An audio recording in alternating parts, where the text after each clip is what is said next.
Before I start this video, I have to make this tiny but important disclaimer. If you have been diagnosed with depression, it's best to take professional help. The advice I am going to share in this video is in no way a substitute for professional help. If I was in your place, I would take professional help while simultaneously following the advice this video talks about so that I have my best chance of getting rid of this problem as quickly as possible. Now that we are clear about that, let's start with the video. So, I don't really understand modern society's obsession with labels. It's as if we are desperately trying to categorize people into groups and subgroups so that we can form opinions about them or stereotype them in a way. Labels are not good for your mental and spiritual growth. When you put a label on yourself, you confine yourself in a box, and what do you expect when you sense that you are caged in a box? Of course, it's not going to result in a happy and cheerful life. Depression is also a label. Maybe you have acquired it yourself, or some man or woman in a white coat has given you this label. But that doesn't mean that you cannot escape it. In fact, the more you identify with the label of depression, the more you are going to fall deeper into this quicksand. Once you start thinking of yourself as depressed, you will inevitably start expecting a certain behavior from yourself. You will start showing up in your life differently just because at the back of your head lingers a label called depression. So stop this toxic identification from today. Just drop the word depression from your vocabulary altogether. If you feel dull or sad at times doesn't mean you are depressed. A lot of people think it's cool to casually throw around words like depression and anxiety in their conversations. Well, it certainly doesn't make you look cool, but the frequent repetition of those words does alter the programming of your mind in a negative way. The words we say and use in our everyday conversations have power over our reality.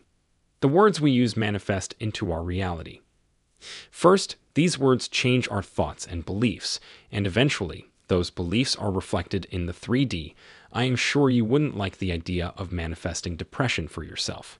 So, it is incredibly important that you become mindful of each and every word you say to yourself today. Secondly, you feel depressed when you start taking each one of your thoughts very seriously. As Dr. Joe Dispenza says, just because you think a thought doesn't mean that it's necessarily true. On average, a person thinks around 60,000 thoughts in a day. Do you really think all of those are true? Not at all. It's important to recognize that not every thought you think is based on truth. In fact, research has shown that 50% of the time what we think about our past is inaccurate. This means that we like making our own version of reality. Each time we revisit a past event, it is influenced by our emotions, biases, and other nuances. Similarly, the thoughts we think about ourselves shouldn't be trusted either, especially when we are feeling low and agitated with life in general. Whenever you are feeling pessimistic, you are in a low vibrational state and your mind is going to look for more thoughts that will help you maintain that state. It is going to sift through your memory bank, your experiences, your beliefs, and the environmental stimuli to give you more pessimistic thoughts.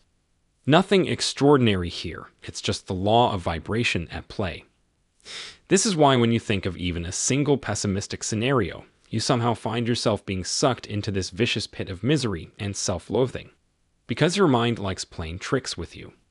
But if you are a wise person who wants to have charge of your life, you should know how to break free from these loops of negative thoughts. There are so many tricks and hacks that can assist you in breaking the cycle of unfavorable thoughts before you descend into complete hopelessness and depression.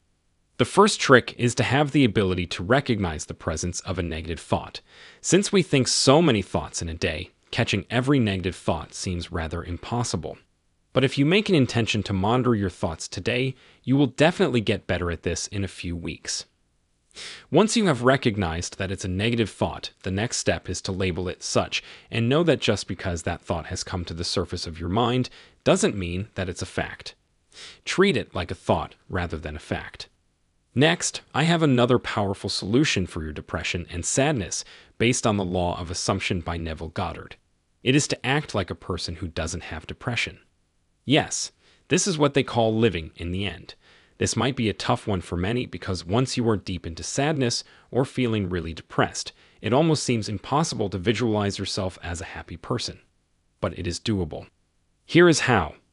All you have to do is to think of a scene where someone close to you is telling you, "Wow, You look so happy and cheerful. Listen to these words again and again in your mind. You look so happy and cheerful. Even if you cannot visualize the whole scene, you can just hear the voice in your head. The more you play this congratulatory message in your head, the more deeply will it get wired in your mind, and very soon you will start believing in the words happy and cheerful. This is a law of assumption at its absolute best, and this technique works like a charm. You must try it for yourself for a few days. Next on the list of techniques to help you lift yourself out of feeling low and depressed is practicing self-love and compassion toward yourself, especially when you find yourself in the midst of negative thoughts. Know that you are only human and you are trying your best.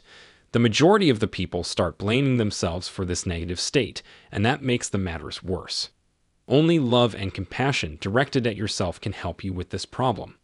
Tell yourself that you are strong, capable, and resilient. If the need arises, you can repeat these affirmations to yourself. I am the one in control of my thoughts. I have no reason to doubt my resilience. I choose to see the positive in every aspect. I am a winner. I am destined for great success.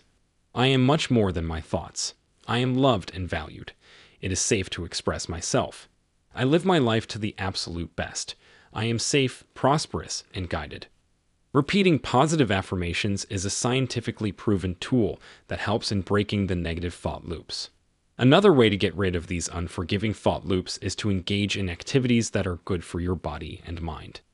One of those is doing some form of exercise on a regular basis. Research has shown that exercise is equally beneficial as medication when it comes to treating depression. Exercise signals your body to produce endorphins, which are your body's natural painkillers and mood boosters. Regular physical exercise also helps you with your sleep and controlling the level of stress in your body. Another miraculous activity for beating the blues and getting yourself out of feeling sad is daily meditation. Meditation involves training your focus on a specific object so that your mind can relax from the constant chatter and overwhelming thoughts. Once your awareness becomes sharper, you automatically gain control over your thoughts. This means you can choose which thoughts to entertain and which ones should be discarded. That sure is a superpower very few have. Also, when you meditate first thing in the morning, you can set the tone for the rest of the day. This means you will be less susceptible to feelings of sadness and hopelessness if you take out a few minutes to center your mind in the mornings. Here is how to incorporate meditation in your busy mornings. Choose a time when you will be meditating every morning. A fixed time will help you become more regular with your practice and will accelerate your results as well. Then choose a calm and quiet place to sit and meditate. Make sure it's not your bed because you are more likely to fall asleep rather than meditate. Initially, start with as low as 5 minutes every day. This is so that you don't feel overwhelmed with this new practice. The idea is to make it so easy and practical that you can easily fix it into your daily schedule. When you keep doing it every morning for a few weeks, it will get wired into your brain as a habit. Once meditation becomes a daily habit, you can increase time to see more benefits. If you are new to meditating, it's always a great idea to get started with free guided meditations over the internet. As the name suggests, these meditation tracks guide you through the entire process. All you have to do is listen to the instructions with an open and present mind.